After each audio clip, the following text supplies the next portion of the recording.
একটা ভিডিওতে তোমাদেরকে অনেকটা ওয়েলকাম জানাই। তো ভিডিওটা দেখো, আশা করি তোমাদের ভালো লাগবে।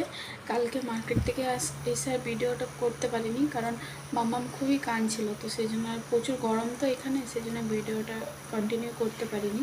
তো তোমরা ভিডিওটা দেখো, আশা করি তোমাদের ভালো লাগবে। যদি ভালো লাগে তো প্লিজ আমার চ্যানেলটা সাবস্ক্রাইব করে দিও এবং লাইক করো।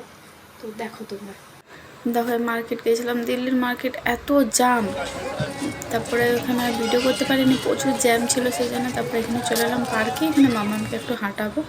দেখো ওর তো হাঁটতে পারে না এখন, তো সেই জন্য ওর বাবা ডিউটি যায়, সারাদিন ডিউটিতে থাকে, তো বিকেলে আসে তখন একটু নিয়ে যায় পার্কে। তো ওর বাবা একদিকে ধরেছে, আমি একদিকে ধরেছি। দেখো ও হাঁটছে, একটু হাঁটালাম, তারপরে চলে এসেছিলাম রুমে। তারপরে দেখো এখানে একটা পর্দা নিয়েছিলাম, যেহেতু রুমের বাইরে দেবো সেই জন্যে। আর একটা ফ্যান নিয়েছিলাম এইটা দেখে মাম্মাম খুবই নিতে চাইছিলো, সেই জন্য নিয়ে নিলাম ওর জন্য। তো এটা ব্যাটারি সিস্টেম, এটা চার্জ করা হয়। তো তোমাদের যদি আমার ভিডিও ভালো লাগে তো প্লিজ আমার পাশে থেকো সবাই। টাটা, ভালো থেকো।